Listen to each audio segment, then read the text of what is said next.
right, welcome into Happy Hour. Week 10 of the NFL season starts up Thursday night. We will get to that game between the Panthers and the Bears. I'm your host, Brendan Glasheen, alongside co-host Tim Kalinowski. Hi, Tim. We're in the double-digit weeks now.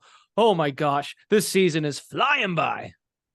Yeah, I don't know if it's my age or what, but time is moving way too quickly. I don't like it. I hate it. I love football, but I hate when time moves. Why do you act like you're so old when you're not? Because time, Glash, time is precious. Time is precious. Very good. Let that sink in for you young folk that feel like Tim Kalinowski. Coming up on today's show, we've got Sean Koerner back on the program, on the rocks, some key injuries, including the return of Kyler Murray, what that might mean for your fantasy lineup, how he might look in his return to the lineup after the ACL tear. We also have Evan Abrams. He'll probably stump us again on the trivia front, our trivia host at the establishment. Evan will probably get us again. And Chris Raybon and Stuckey, they come up with the Sunday six-pack. That's coming up after our show, but they'll stop by and tell you, the people, if you need to mix in a water based on some of the bets you're making in Week 10 in the NFL. Happy Hour is presented by our friends at Bet365. Bet365, folks, does not do ordinary. That's why you get more boosts with them than with anyone else. Every day, they power up the odds on hundreds of bets to give you a chance to win more. Bet365 boosts specific markets, your winnings, and even parlays. And they don't stop there. Keep an eye out for their biggest and best odds with the incredible Super Boost. Check out the boost and see why. It's never ordinary at Bet365. 21 plus only or 18 plus in Kentucky. Present in Colorado, Iowa, Kentucky, New Jersey, Ohio, Virginia. Gambling problem? Call 1-800-GAMBLER or 1-800-BETS-OFF. Terms and conditions and restrictions apply. As we always do, quickly, Tim, let's highlight who's on notice. Typically, you're getting together, you're talking with your friends. There's lead stories around the league, and you're reacting to what happened the previous week and really a culmination of other weeks. Who is on notice for Tim heading into Week 10? The Buffalo Bills, Clash. You lose to Cincinnati. Understandably, Cincinnati's a tough team, but they also lost to the Patriots a couple weeks ago, and You can't lose to that team. The Buffalo Bills, we have high expectations for them, and rightfully so. Josh Allen, they have the quarterback.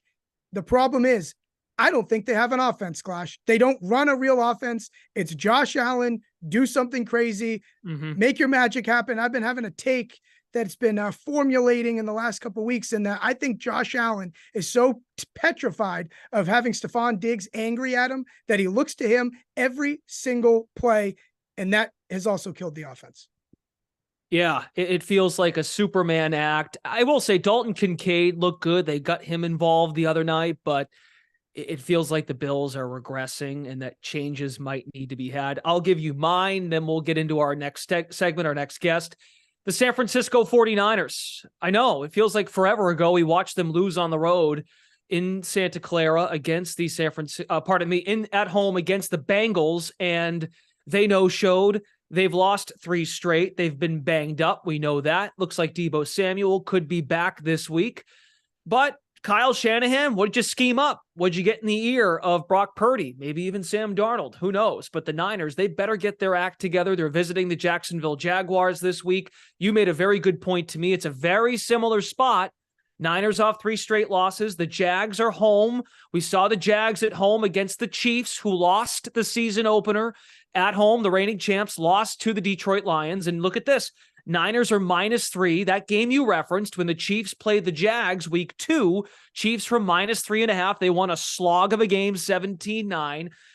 I don't think the Niners have to come out unbelievably great. We know how great they are offensively when Kyle Shanahan's offense is clicking, but I think they've got to get the train right back on the tracks, or that bye week may just be forgotten and it might not have meant all that much. So just really, it's a spot for San Francisco. Just win and get the train back on the tracks. And you'd think Seattle, who was chasing them in the NFC West, Seattle gets their act together this week facing Washington at home. Okay, time to dive into the Action Network Luck Rankings. Our analysts, including Nick Giffen, who joins us in just a moment, we use what's called luck percentage, which is the difference between expected win percentage and actual win percentage, what you see in the standings page when you open up your apps and look at the standings. Unlucky teams are often undervalued when there's a large luck disparity between them and their opponents. There's the full infographic, very beneficial if you are new to the show. Okay, Nick Giffen, again, we remind you that we might get people tuning into the show for the first time. So when you dive into the luck rankings today, help us understand what teams are not so lucky these days. Yeah, the not so lucky teams. It's actually the same bottom three as we had last week and the same top three. So that's why I didn't throw them in our little rundown that we have there. But Green Bay 30th, the Chicago Bears 31st, and Atlanta Falcons are 32nd, dead last in our luck rankings. While the top three, Cincinnati Bengals number 3, number 2, the false start there. The Philadelphia Eagles and the Pittsburgh Steelers are the number 1 team in the luck rankings, the luckiest team over the last 6 years at this point in the season. Okay. Yeah, Pittsburgh, that makes so much sense because Kenny Pickett, he turns into a different man in the fourth quarter, and we've hit on that a few times on Brendan, the show. let me jump in here real quick. The Steelers, after 9 weeks, have been the luckiest team in the NFL 3 of the last 4 seasons now. So I've gotten a few questions this year. Is that a Mike Tomlin thing? Is that great coaching? My response is it's probably not, because from week 10 to the end of the season, they've gone from a team that's winning 80% of their games over those previous 2 years, they're 5-3 this year, to a team that was 500 the rest of the season. They went 8-1 the rest of the season. So if it was great coaching, why all of a sudden were they a 500 team the rest of the season? So I don't think it's a Steelers thing. I don't think it's a Mike Tomlin thing.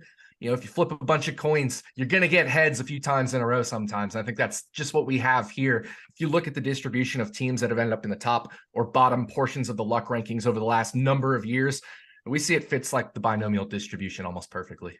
So, okay, so that makes perfect sense. And again, you can check out the full breakdown in the Action Network app. Great write-up as always from Nick and Sean Koerner. So you're spitting it to me right now. We've got an unlucky team in the Green Bay Packers and a really lucky team in Pittsburgh, and they're facing each other this week. So Green Bay +3 makes a lot of sense. Why?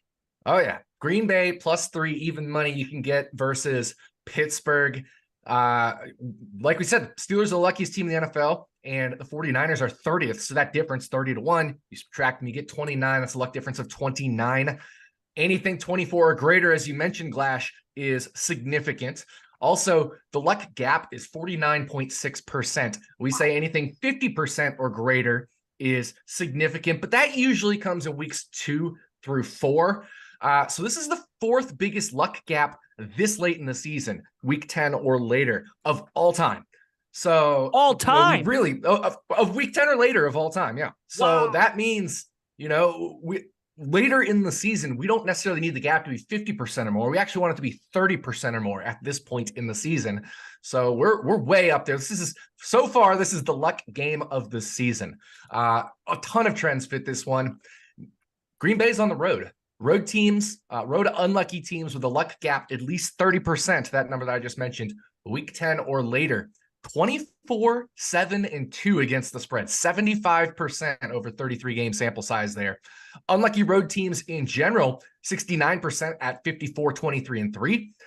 If we make that difference instead of 24 plus, 28 plus, they're 12 and 2 against the spread, including 11 and 1 after week 4. That's 92%, obviously only a 12 game sample there.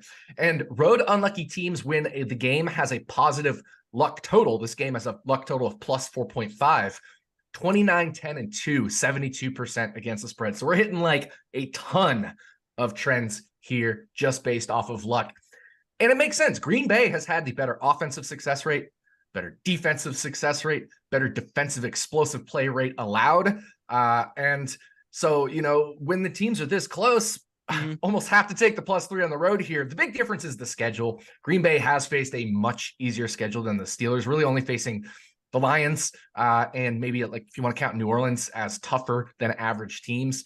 And Pittsburgh's, faced a much harder schedule. So if we adjust them for schedule, with Pittsburgh being 13th, it makes Pittsburgh 13th in DVOA, the Packers 22nd, but DVOA doesn't factor in luck. So we actually would bring them closer together. On the flip side, our expected score, which powers our luck rankings, has Green Bay around a 500 team and the Steelers around a 30% win rate team. But again, once we schedule adjust those, it brings them close together. So this is a pretty much two evenly matched teams. So I definitely like taking the field goal here. Very good. I would like to add, before we go into luck totals with Tim here in a second, I'm reading the YouTube chat, and let me be the first to also admit, I also thought Nick Giffen was a short 5-foot man. It turns out Nick Giffen is like 6 feet tall. So I know when he sits in his bunker and he's delivering takes on the luck rankings, Tim, you can attest to this. Everybody at this company at this point can attest to this. Nick Giffen is a large man. He is tall. So he's not just a little genius sitting in his bunker. He is a tall man who is also a beast. You're getting compliments in the chat, Nick, but they think you're like a shorty, little short guy, but you're not short. It's fun. That's like it's still one of the craziest things I've discovered working at this company is that you are not a small man. You guys are cracking me up. I got my shoe size over here. So that's a good point. I mean, look at the size of those things. Do you think that equates to a 5-foot man? I didn't think so. Anyway, jarringly lucky tall. About the height.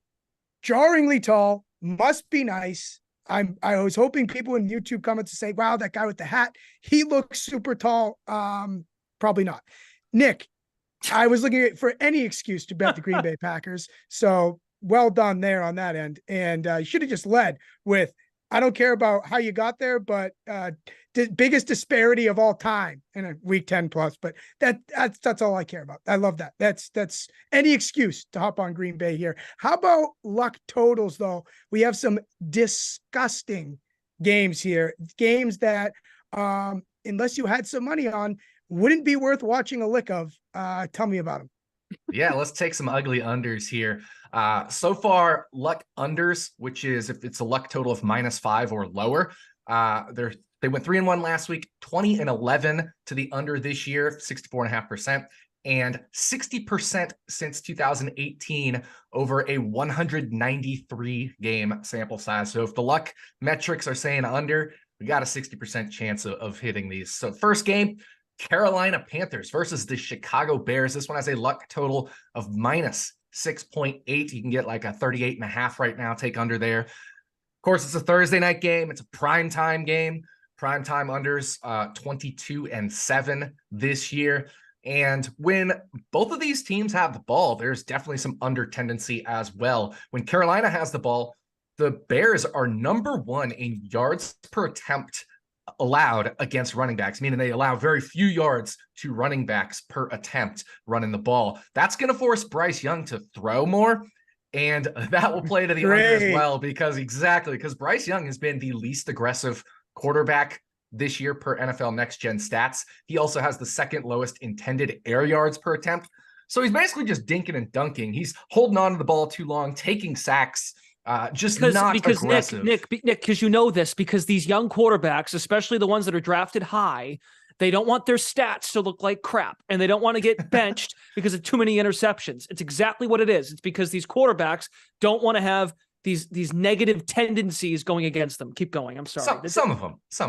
Yeah, like Zach Wilson does this too, and he's running around holding on to the thing. I'm like, oh yeah, interceptions aren't always. But continue. I'm sorry. Yeah. So and then when the Chicago has the ball, they're the 4th most heavy run team by rush percentage and by pass rate under expectation. They play really slow, 3rd slowest in neutral game situations. The Panthers are 6th slowest in neutral game situations. So this total's been dropping all week. Definitely like the under here. Yeah, who needs Orlovsky when you have Brandon Glasheen? I mean, it's great. Quarterback whisper over here. Nick, you have one more for Orlovsky, for the record, was actually really good in Germany. I thought he was good on that broadcast. He is good. He is good. I'm giving you a compliment. You're good too. You're great. You know, they don't want to push. I don't articulate it as well, but you don't need a PFF subscription for that. Giffen, we also have another luck under this one, overseas. Oh yeah. And Orlovsky's probably calling this game too, for what it's worth. His former team. There we go. Even more reason to take the under on this one, which is, and we're gonna have 2 bets in this game. We're gonna take the under for Indy versus New England, under 43.5. This has a luck total of -11. We said that threshold was -5, so this is like way down there. Both Indy and New England were in games that were luck unders last week, and both of them did end up going under. You mentioned the Germany game. Overseas games are 4-0 to the under this year. The Colts last week against the Panthers, which, are also in a luck under themselves this week and last week. The Colts only scored 13 offensive points last week versus the lowly Panthers defense. The reason they scored 27 is because Bryce Young did throw 2 pick sixes. Low aggressive Bryce Young still throwing pick sixes. And the Patriots are a better defense than the Panthers, especially versus the rush, where they are 5th in defensive DVOA versus the rush, whereas the Panthers were 32nd. We know the Colts like running the ball. They're the 6th heaviest run team in terms of pass rate under expectation. So that would be running heavily. So we definitely like the under here. And in fact, I like it so much that I'm going to throw in a bonus bet. Ooh. I'm going to take Indianapolis as the lowest scoring team on Sunday at 32-1. They have, if we look at the luck total, which says -11, -9.25 of that comes from Indy's luck team total. By far the lowest luck team total of the week. The next lowest is Arizona at -3.5. So that's more than 5 points difference. Like the Colts themselves are just a luck under versus any other team right now in this particular matchup, because the Patriots have been unlucky to allow points defensively as well, which is what also contributes to that. So the Patriots, like I mentioned, 5th in defensive rush DVOA. That's either going to force the Colts to be really inefficient and stick with the run, or put the ball in Gardner Minshew's hands and throwing more. And I don't necessarily think that is going to go too well. The biggest threat to this, of course, is the Tommy DeVito-led Giants being a very, very, very low team total this week. But there are avenues for the Giants to score in that one. Maybe Dallas absolutely blows out the Giants and they put in the backups for like the whole fourth quarter or something, and the Giants grab a few points that way. Maybe Dak, who's known to throw an interception or two on occasion, throws a pick six. Or maybe DeVito just improves from game 1 to game 2. So I think there's some avenues to hit this long shot as well. You're going to need Google Maps, Waze to find those avenues, because I would understand if Tommy DeVito doesn't even register on your statistics to even put into the file. I would excuse you if that was the case. Can I ask a quick question? Nick Giffen, how would you feel about playing the Colts team total under of 22.5? Absolutely. Colts team total under 22.5. The Patriots are the unlucky team in this matchup. It's not statistically significant enough to trigger, it being a luck matchup, but the Patriots are actually the unlucky team in this matchup, 13 places lower in our luck rankings, a 15% luck gap as well. So I definitely like Colts team total under as well. Okay. Excellent. Well done, very Josh. good. Nick Giffen. Excellent work. Nick Giffen. Are you actually 6 feet? How old are you? 6'3"? What's your height? 6'3". 6'3". Yeah. Okay.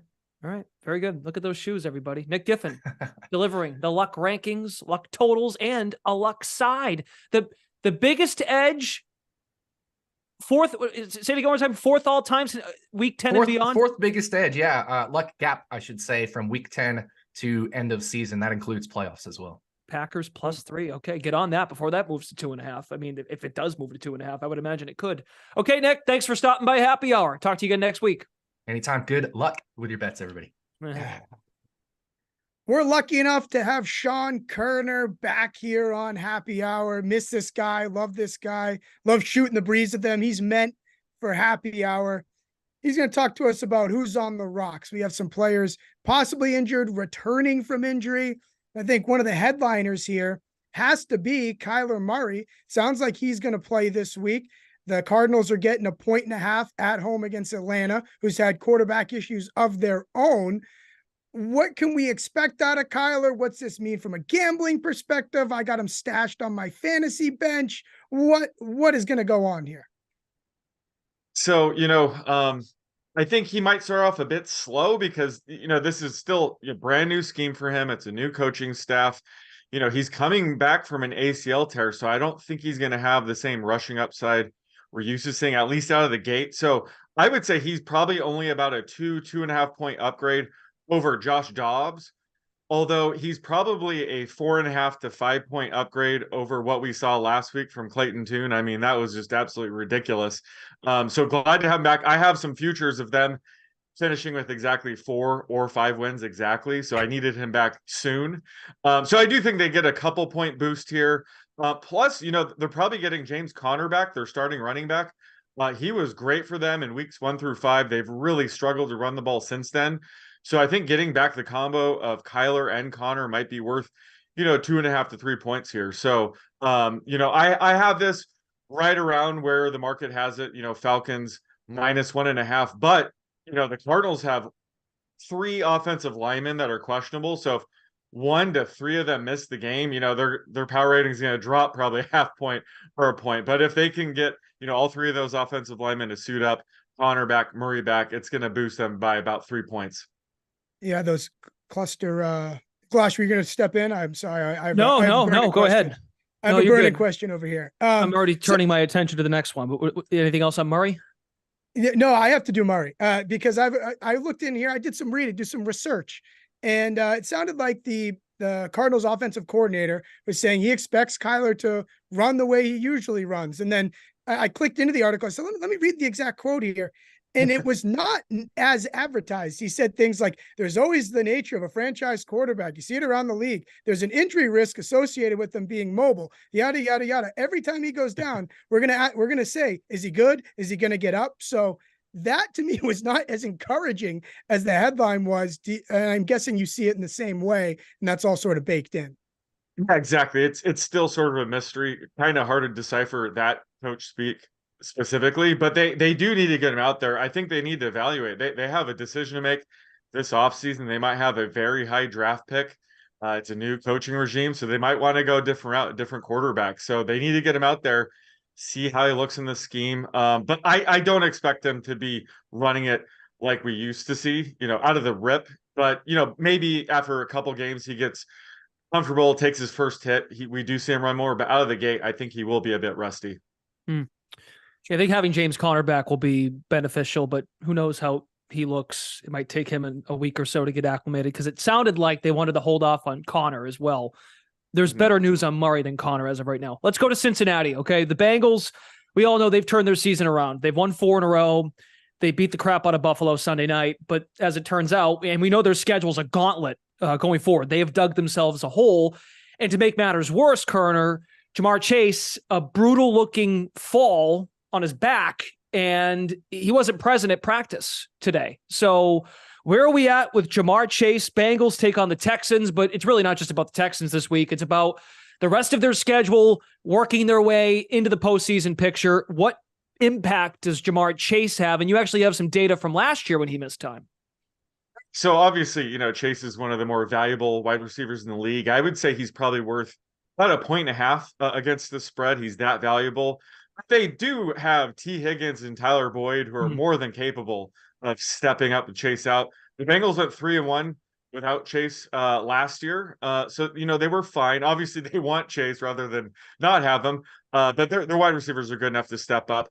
Plus, Joe Burrow has looked much closer to 100% the past couple of games. I was actually docking him 2 to 3 points when he was playing through that calf injury. He looked like below average quarterback. So I think him being healthier will make it more likely he can at least overcome Ja'Marr Chase's absence in the short term.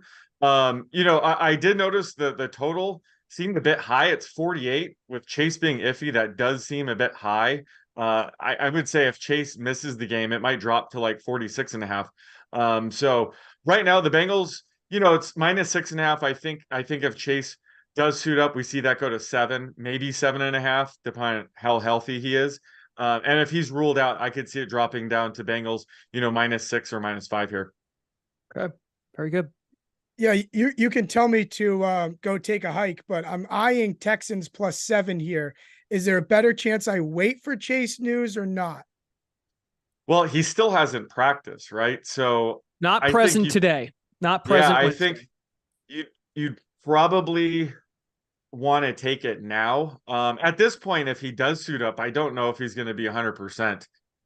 So yeah, I think it's hard to see it really getting up to 7.5. So if you like it now, grab it at 7.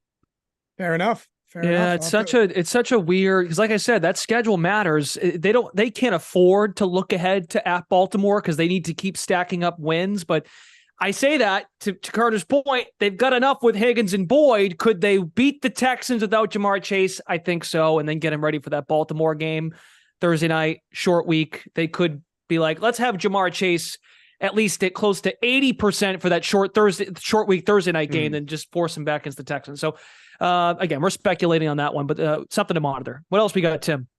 Yeah, and I don't need a win, Glash. I just need a cover. So that's why we love gambling. You're wearing the Lions hat, Koerner. How about David Montgomery? I think I talked about fantasy earlier. Fantasy owners with Gibbs, Montgomery. It's been quite the cluster. It's been figure it out every single week on the fly. You have some great notes here in our little production notebook over here. What should we see with this whole nonsense going on in this backfield, this unpredictability? Well, I mean, so far it's been pretty predictable. David Montgomery is my highest drafted running backs in that RB 25-30 range, because I thought this would sort of be how it would shake out this year. But Jahmyr Gibbs, people that drafted him probably had to spend a top 15 pick in terms of running backs to grab him, and they have been very frustrated. The first 4 or 5 games, he was really just a change of pace back. But, with Montgomery out week 7 through 8, he was the number 1 scoring back in fantasy. So they finally got to cash in a bit on their high draft pick for him. But with Montgomery potentially back this week, I see his role going back to more of what it was in weeks 1 and 4, which is more of a change of pace back and, the pass catching back. And that's certainly very valuable on the Lions team. Jared Goff loves to check it down as running back. So he's still going to be a high-end RB2 this week. I think he could see a little bit more work going forward. But Montgomery is going to take over the early down role and the goal line back role, and that is very valuable in the Lions. We saw Jamal Williams lead the league in touchdowns last year in that role. Montgomery was on pace to do that if he didn't get hurt. So I think both of these backs are RB2s. If you have them, you're playing them.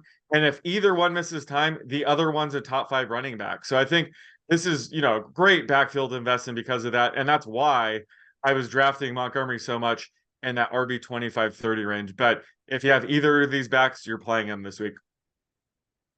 Leave it to me. You speak of fantasy, the idiot. I take your fantasy rankings for my fantasy drafts. I print them out, take the highlighter and the red pen, and Montgomery sat there and he fell and he fell and he fell. And every time it came to my pick, I said, I think Koerner's wrong about this. I think Koerner's wrong about this. So as I say, it's been unpredictable. That's why you're the expert. I'm the idiot in the host chair. And you tell me it's actually been very predictable.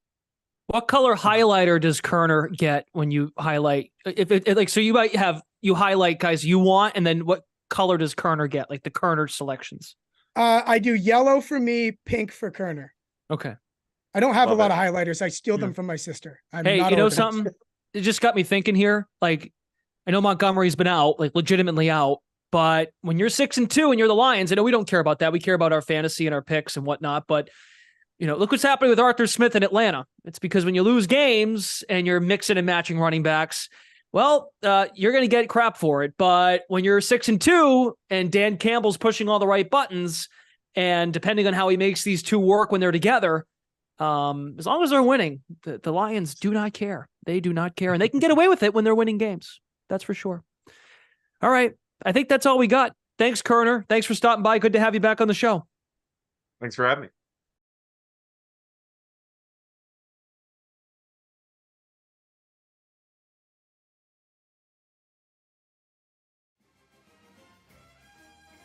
Okay, welcome back. Thanks to Sean Koerner for stopping by the program. Notable line movement on the game in Germany this weekend. Patriots, Colts. Ugh, gross. The Colts are now favorites, not the Patriots. Colts -1.5 in Germany. New England now an underdog at 2-7. The Colts are just more fun. And I would imagine as we welcome in Evan Abrams, our director of research and media at Action Network, we are now doing some bar trivia, also some top shelf trends to keep in mind for NFL Week 10. I can't imagine, unless it was like the old Patriots with Tom Brady or the Peyton Manning-led Indianapolis Colts, that they'd have a chance to be considered in your upcoming trivia question. But the current constructs of these teams, no chance. But anyway, please, why don't you tell the chat as well, the folks watching on YouTube, watching in the app, what is this week's trivia question?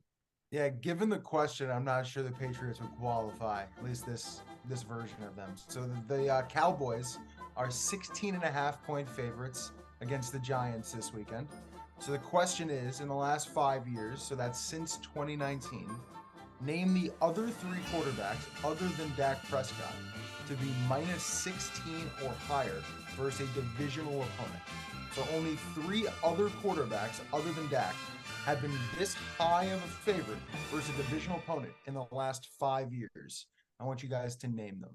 So I felt like naming good quarterbacks, not as hard as some of the other stuff I've asked. So maybe the chat, everyone can start thinking about it. 3 other quarterbacks, high spread, divisional game, last 5 years. You're telling me it's not Terrell Pryor and Matt McGloin like last week? We don't have to go digging that deep. Jason Campbell.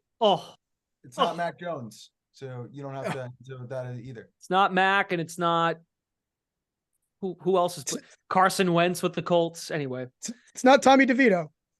Yeah, not him. All right, let's get to some trends, then we can get back to the trivia question. So Thursday Night Football. So I'm going to throw 2 at you. One that's kind of interesting and one that's kind of sad. Frank Reich, Panthers head coach, has been actually great in night games, which is a little surprising given his history, but he is 8-5 straight up. And here's the good one, 10-2-1 against the spread in night games. That 10-2-1 mark against the spread in night games, 4th best for any head coach in the last 20 years. 136 different head coaches. And even if you look Thursday Night Football, 4-1 against the numbers. So he's done well there. Now this would be his 2nd night game with the Panthers. He had a push in his first one earlier this season. So that's the first note. The second one is just surprising to me. When you looked at the number, you said to yourself, okay, Chicago laying 3.5 was 4. How many times do they do that really in any game? So as a favorite of 3 or more, Chicago at home has covered 2 of their last 10 games since the start of 2019. Not a great history. So we'll see if Wright can keep rolling. Sample size of what, 3 games? No, yeah. I mean, they've covered 2 of 10. So it's like 2-8 against the spread. Not too many times they're in this spot. Yeah, I would like the trivia question should be would have been name those games. I think we would have been here for an hour and a half. Can I just add to say out loud that 2019 was 5 years ago? Like that's the part that I keep having trouble. You made fun of me about my age from the jump. That's my problem. That's what I'm talking about. Yeah, but I'm older than you by like not that much, but I've got a little bit on you, so I'm allowed to do it anyway. Fine. Evan, back to you. It's trend 2. All right. We'll go to 2 trends that we're looking at for this weekend. And this first one, honestly, kind of blows me away when I hear it. So when both teams are on extended rest, so that's basically 8 days or more. So that's basically Sunday to Sunday. More than that. When you get more than that, 8 days rest, the under is 99-47-1. When both teams are on extended rest. That's 67.8% since 2018, including 23-5 to the under so far this season. So for week 10, Jacksonville and San Francisco, both teams on extended rest, and which is almost always the case, the Monday Night Football game, which is Buffalo and Denver. And Monday Night Football games, I believe 10-1 to the under, 12-1 going back to last year. So that's been a cash cow, but 23-5 when both teams are on extended rest. So crazy one there. That kind of kills my theory that I've been saying a lot, in that O-line play has been the problem with these low scoring games. Because you would think having extended rest, you get health on your O-line and you get more reps in practice. So that's not great for my take there. Yeah, I think also the total's been pushed down, at least lately, in these primetime games. I even think primetime games overall on like a 12-1 run to the under. So just absolutely riding this trend and bringing it along. Okay, one more, and then we'll get back to trivia. Okay. Cowboys, Giants, double-digit favorites in divisional games. 122, 149, and 9. Pretty much everyone's aware of this. It's about 45% over the last 20 years. You've heard this one for years, but in November or earlier. So the earlier side divisional favorites, double digit, 54, 85, and 6, 38.8%. So everyone says bet Dallas. I wouldn't be shocked if that line got up to 16, 17. But numbers are telling you the Giants might be the play. I know it wasn't Tommy DeVito, it was Tyrod Taylor, but they hung in there against Buffalo. So yeah, they were there. And sometimes, you just have to hold your nose, don't watch the game, and put in the bet. Especially if it gets to 17. Probably where I'm going to put my money, but I sure can't watch that one. I feel like I'm betting Georgia against like an SEC. Yeah, I know. Theater. Oh. Okay, let's go. Do it again. Boys. Yep. All right, so last 5 years. So Dallas minus 16.5. I'm looking for the other three quarterbacks to be minus 16 or higher against divisional opponent over the last 5 years. Dak is one. Who are the other three quarterbacks? All right. Okay, let's go back and forth, before we go, we gave this some thought. We've consulted one another, Tim and I. The chat's popping off. The chat's got plenty of takes. But Tim and I, this is a combined effort. Tim, why don't you give the first one? My first one, Aaron Rodgers. It's not right. This is a fun game. Great start. Okay, number 2, Josh Allen. That's correct. So he's all right. We got one. Okay, he's on the list, and he's actually done it twice. So that's a good one. So who are the teams? Who are the teams? All right. So Josh Allen, now that I have it up, did it against New England, the Jets, and the Dolphins. Okay. Minus 17 against the Dolphins, minus 16 against the Jets. Okay. Well done, Clash. Patriots have that going for them. I will go. And Josh Allen next. I will go Lamar Jackson. Nope. Sorry. Lamar is not on this list. He's not 14 or up. Should we throw a couple more at him, or should we just let him do it? How about I'll give you one more and then we'll let you go. Give me, this is a smelly one, but Carson Wentz with the Colts. No, he's not on the list. No, sorry. I was like, I will say this. Wentz did have a game at 14. So he was minus 14 for the Colts against the Jaguars. That was the game they lost. Flash. For that. Did you give Brady yet? Nope. Tom Brady. Yeah, he's on the list 3 times, guys. Hold on though. All with Tampa or anything with New England? All 3 with Tampa. I'm sorry, all 3 with New England. Oh, really? Yeah, because it's 2019, so it was against the Jets. Yeah, but they sucked in 2019. He was 20.5 against the Jets in September that year. He was 18 against the Dolphins in September that year. That was on the road. They won 43-0. And then he was 17.5 at home. That was the game they lost to the Dolphins. Okay. I have another. Okay. Jimmy G. No, it's a good guess though. So you're with the Niners. At this point, you're only missing one guy, and this one guy's only done it one time. So let's just the other quarterbacks on the list that have done 14 and up but haven't gotten to this threshold would be Drew Brees, who actually did it in 2019. You got Carson Wentz. Ben Roethlisberger did it in 2020. Brock Purdy's done it twice, who did it 14.5 and 15. Wow. Phillip Rivers did it at 15.5. but didn't do it at 16. So the quarterback you're missing, Jalen Hurts. Jalen Hurts did it at 17. He did it also against the Giants. I thought about Hurts, but I didn't think he's been in the league long enough to have that. I feel like the Eagles haven't earned, maybe now they have, but to this point, that Hurts under center had earned that much respect to be a 17 point. You're sure that Brady in that 2019 season was a favorite of 16 or more 3 times? Because that team was bad.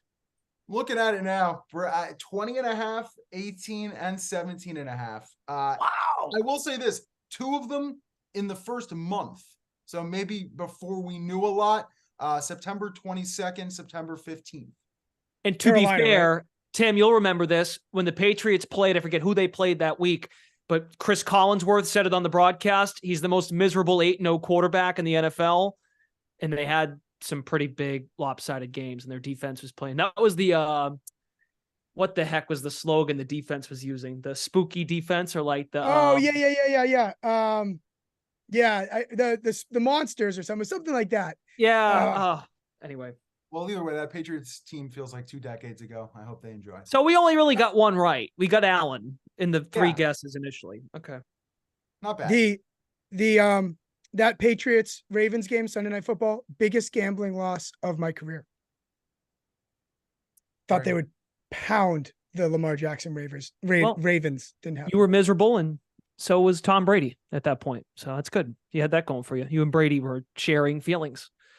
Okay. Evan Abrams, you got us again. That was fun. I mean, I think that was good. I enjoyed that. That was a good one. Okay. Well done. All right, Evan. We'll talk to you again soon on Happy Hour. Thanks for being a great trivia host as always. See ya.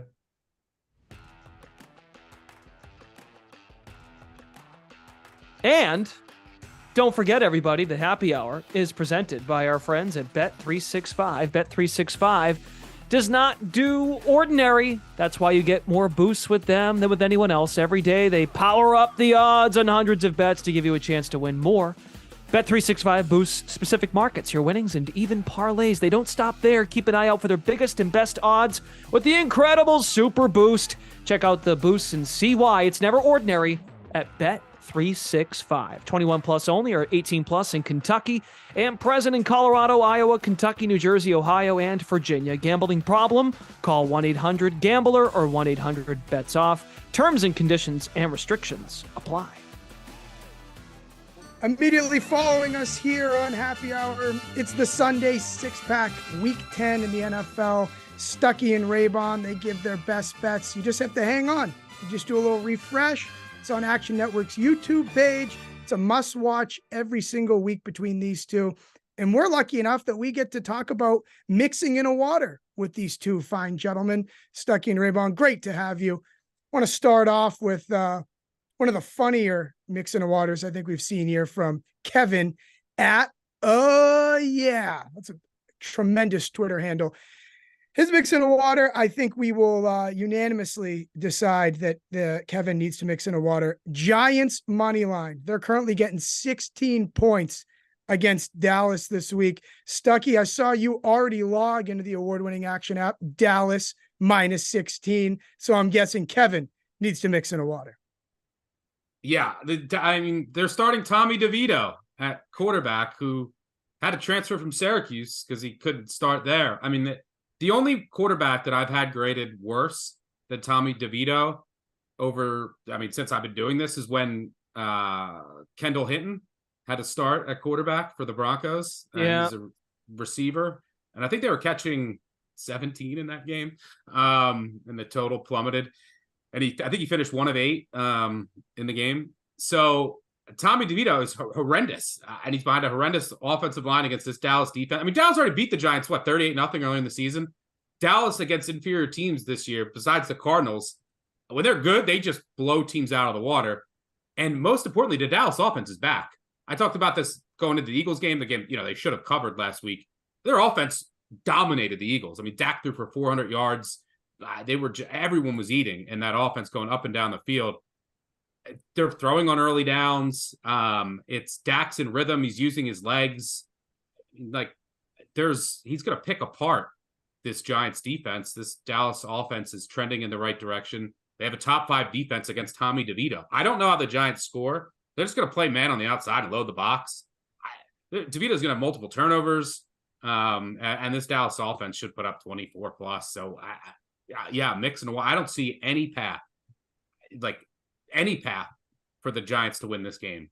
It would take, the Cowboys would have to just fumble every kickoff. That's it. Mixing a water, mixing multiple waters. Go to AA.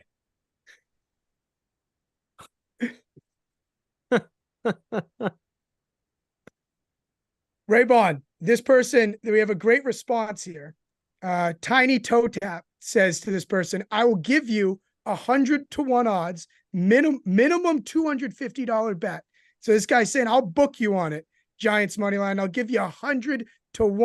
It's 8-1 if you bet it at Bet365. But what do you think of this interaction and Tony Toe Tap saying, I'll book you on it? I mean, 100-1. He probably needs to mix in a water too, just because if they play this game 100 times, Maybe the Giants win one, maybe. But whoever's trying to bet the Giants money line, I agree with Stuck. You got to mix in the water. I mean, they can't block. You're going against Dallas's pass rush. Your defense is shaky. You're going against a rejuvenated Dallas offense.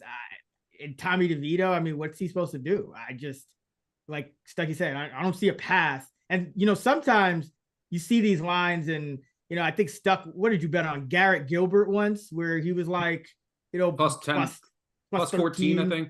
Yeah. And so, like, sometimes you can see a path and, it's not as big of a mismatch as it, as the number on paper looks, but this one, I just don't see it. Maybe Dallas doesn't cover. Maybe they just come on a little sleepy, but I don't see any way that they lose the game. I would assume the folks that like the Giants are pointing to when they played Buffalo, and it was a 14-9 game. Now, it was Tyrod Taylor, not Tommy DeVito at quarterback, and Stuckey just made his point that he grades not many people, if any at all, above Tommy DeVito, but that's the path, I think. But here's the thing. No, I'm only bringing that up because I got it, but Tyrod Taylor is a starting. I have Tyrod Taylor rated ahead of Daniel Jones. Like, he's a starting caliber quarterback in the NFL, and Tommy DeVito is one of the worst of all time that we've ever seen. He's and horrible. So it is going from like a starting, like, even though it's your backup, he's a starter caliber, going to one of the worst of all time. Also, I bet the Giants in that game.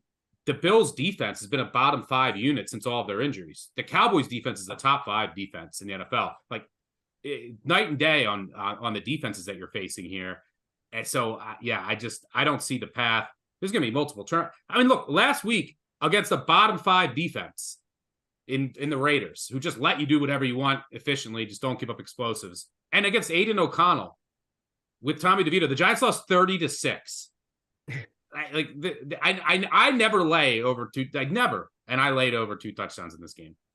And they're going to get an angry Dallas team that just, came so close to beating their heated rival. And now they're going to go and take it all out on a poor Giants. And who knows where the Giants, are at mentally, because, their quarterback just went down. All their best players, except for, Saquon Barkley, really are hurt. They just might pack it in. Like, you never know. You could just catch, they lost 36 to the Raiders. And now they got to go play an angry Dallas team, not the spot. It could be 45-0. It could look like an SEC team playing a bad Conference USA team. All right. You rarely see that in the NFL, but this would be the spot. Okay. All right. Very good. I get it. I understand. Very good. Dallas is a favorite, more than a touchdown. Dak's great. McCarthy's good. No look ahead spot. They're playing Carolina next week. Let's move on. Another underdog that some folks like, Jared and Tyler, share their thoughts on Twitter. Again, Stuckey and Raybon kind enough to go to Twitter this morning so we could field tweets. They are liking the Denver Broncos. They are an underdog of more than a touchdown. 7.5 is where it currently sits. They are at Buffalo this week. So speaking of Buffalo, they played down to their competition when they played the Giants, and they barely escaped 14-9. Here are the Bills off a loss. And the folks here, Jared and Tyler, Stuckey, they like Denver at north of plus 300 on the money line. Do Jared and Tyler need to mix in a water? No, I think they're okay here. It's a great spot, a bounce back spot for Buffalo, but I think there's some value in the number with Denver. Like, the market just refuses to price this Buffalo team like they have a bad defense now, and they do. It's a bottom 5 defense since week 5. If you go by any metric, they lost, 3 all-pro caliber players at every level of the D. And Denver coming off of a bye here does 2 things. The script should be really good, so you can get some points early on, and their defense has improved dramatically. They made some schematic changes. They got some guys back healthy, and they held down the Chiefs 2 games in a row, and for 3 straight games, their defense. They were trending towards one of the worst defenses of all time. The Buffalo offense is still really good, grades out really well, but something just looks off too. I don't know what's going on, and Buffalo can't. They're zone heavy defense anyway. They can't really play man now without Trey White.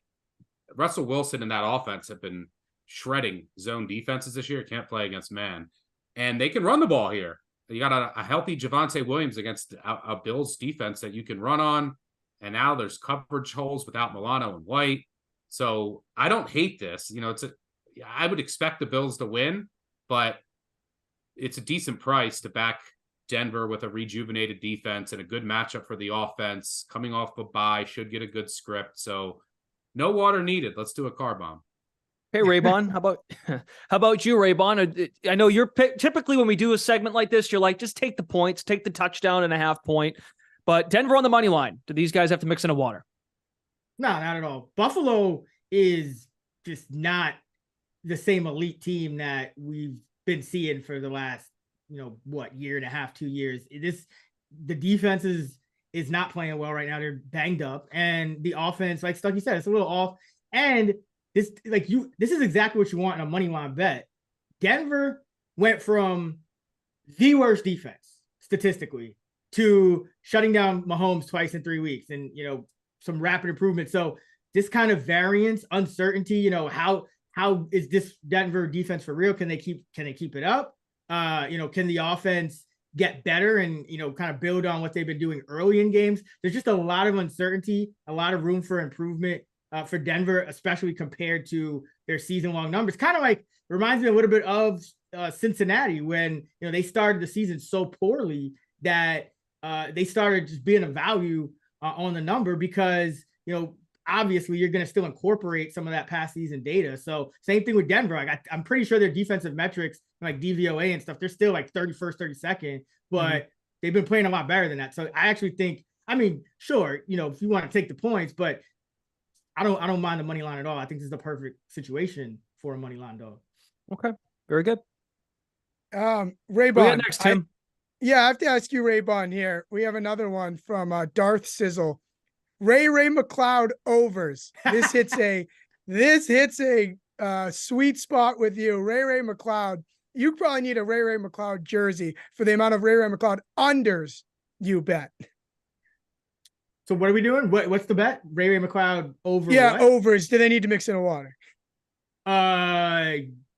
Yes, because first of all, why are we ever taking Ray McLeod overs? Like I like when I see Ray McLeod around, I only see one side of it, and that's the under. But you should get Deebo Samuel back. If Deebo Samuel comes back, McLeod's probably only going to run 3 to 5 routes in this game. So Jennings will be the third receiver. So I don't foresee him getting on the field much on offense as long as Deebo's back. Now Deebo, can barely, he's like Christian Watson these days. He can barely get through a game. So if Deebo gets hurt, McLeod is the Deebo backup. So that's just the quick, way you would kind of hit. But the reporting on Deebo, he appears to have no limitations while going through individual and group drills. That was earlier this week. So he was out. So mixing a water. Yeah. Ray McLeod, Clemson legend, by the way. Stuckey, I know you don't bet player props too often, so I doubt you have a strong take on the matter. So unless you do, Ray, I don't know. No, of course I don't have a strong take on the Ray McLeod prop market. But they say teams that just like have a running back that like runs it 3 yards and they just try to methodically run it down the field with no explosiveness. They always say like 3 yards in a cloud of dust. And call him Ray McLeod of dust. I don't know. That's it. That's all I got. I got nothing here. Stuckey, can I ask you another question then? We talked about the uncertainty with kind of this Broncos team that started out poorly, playing better. This Bills team, this offense leaves you scratching your head at times. This season overall, I feel like there has been more uncertainty and more variance than in recent NFL seasons. Am I hot or cold there? Cold. You're probably losing money in reaching. There's a lot of bad quarterback play. So that a lot of backup quarterbacks, and so that's what's increasing the variance. Scoring's lower, right? So lower scoring games, you're going to have more variance, just generally speaking. But it's a lot of backup. Last week, 9 backup quarterbacks started. We're down to Tommy DeVito. Yeah, I mean for crying out, Tommy DeVito starting an NFL game. How are you handicapping this poor quarterback play, aside from the burn to start your answer last time? I threw out all of my models. I don't spend any time reading, and I just bet primetime unders. That's the way to go. So there's nothing else to it anymore. But there's not there's just been bad quarterback play and lower scoring environment, less explosiveness, lower depth of target. That's what you're going to get with these lower scoring games. So yeah, by the way, you mentioned the Broncos and their offense. Like there's also like just there's like 7 teams that are good and then the rest are awful. So that's part of it too. There's just not as many as good teams. There's so many more bad teams. And Bryce Young has been way worse than the Panthers thought. So they've just been completely irrelevant. Stroud has been a pleasant surprise. But you mentioned the Broncos and the Packers. Like there's another quarterback that's been disappointing in Jordan Love. But like because there's such a lack of, I don't know, I'd say there's like 7 teams that can win the Super Bowl realistically. We should just for the rest of the season combine the Broncos and Packers because if you take the Broncos first half offense and the Packers second half offense, they have enough. And then look, you got Surtain and Alexander on the outside. They have enough talent to compete in the NFL. This is Stuckey's way of fixing the NFL. It's admirable. Yeah, we can combine halfway through the season. You combine teams, and then you switch up the primetime schedule. We don't need to watch Panthers Bears and like look, I'd have some fun with it. Stuck mixing the water, bro. Yeah, it's off the rails. We can't combine NFL teams. But I will say this to your point, real quick, Tim. I think the one thing to like be mindful of handicapping is because we have all these bad quarterbacks, you're going to see a lot of quarterbacks that shouldn't be being favored, especially on the road. Like look at this week, we have Zach Wilson favored on the road, Taylor Heineke favored on the road, Derek Carr.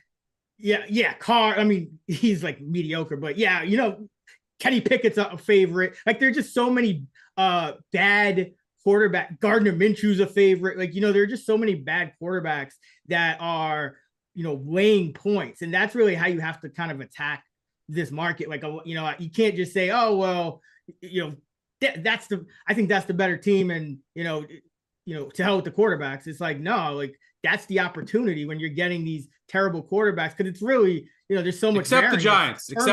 Yeah. Except the Giants, but they're not favored. That's the point.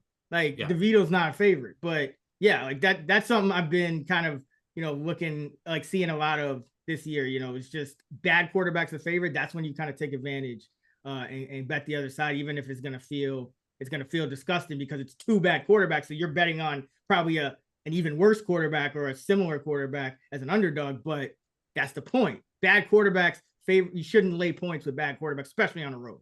Okay. All right. Well, in this case, let's go to Thursday night. Let me ask Raybon this though, real quick. Raybon, how did you introduce Tim? Jesus. Bad quarterback on the road laying points. And you want to fade, and I agree. That's the way to attack this. In a couple weeks, Mac Jones favored on the road at Tommy DeVito. Are you taking the Giants? No. We need weeks to decide. I'm just not touching that game. Who knows? Apparently, according to the rumors, Belichick might not even be coaching by then. So who knows?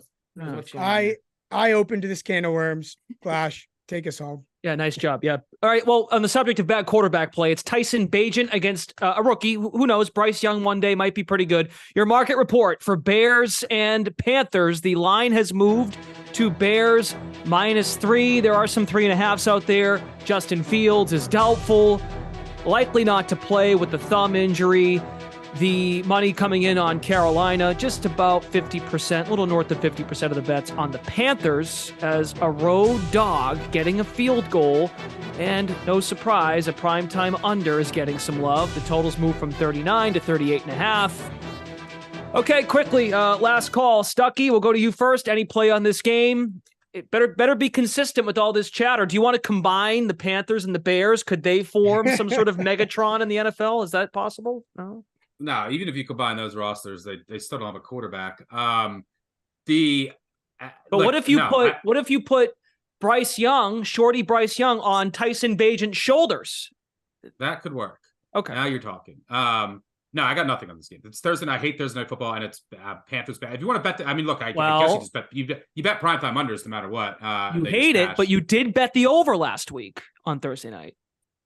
I did. Yeah, that was painful. That just made now I have even more disdain for it. I bet them sometimes. I just don't like to, especially when there's 2 bad teams with bad quarterbacks.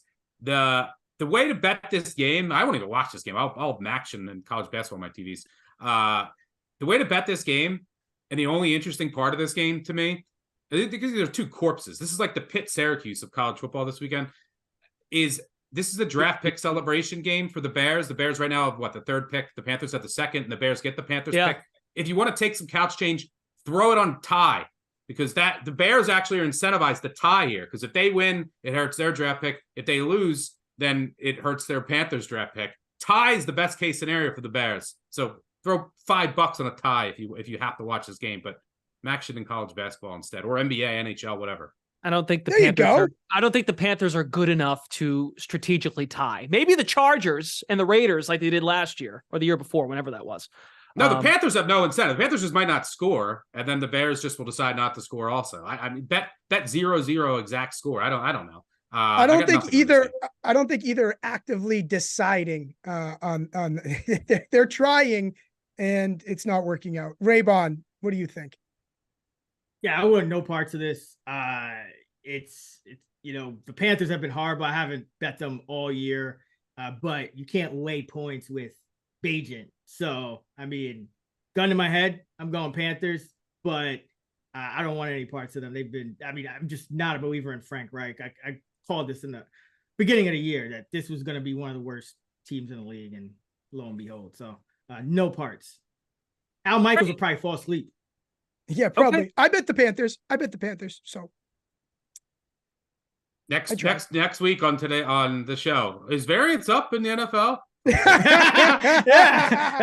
going on? Freaking Panthers. I keep betting the Panthers. The variance has got to be bad.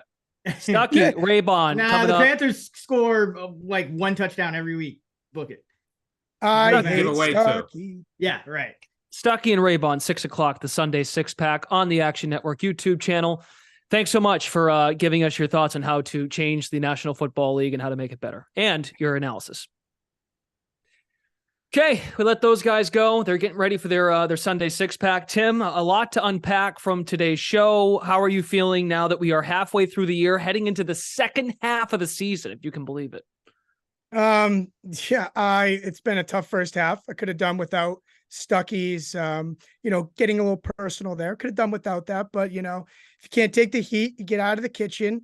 And it's funny, we bring these guys on every week and we go, and what do you think about Thursday Night Football? And they all go, I hate it. So, hard hitting analysis from the Action Network crew, really earning the big bucks. Yeah, it's interesting how that works, right? Because like Stuckey was going to leave out that he bet the over last Thursday night. Right. I already forget who played, to be quite honest with you. Just brain mushes at this point, but because we're on to the next week. But yeah, and you were brave enough to bet the Panthers. So good for you. And hopefully have a take. Have a take. We have a season here. It's a weekly show. Have a take, right? All right. Thanks to Nick Giffen, Sean Koerner, Evan Abrams, as well as Stuckey and Raybon. For Tim Kalinowski, Brendan Glasheen, thanks for watching Happy Hour. We are here every Wednesday at 5 Eastern on the Action Network app, as well as Action Network YouTube. We are presented by our friends at Bet365. You all have a fantastic week, and we'll talk to you next week. See you later.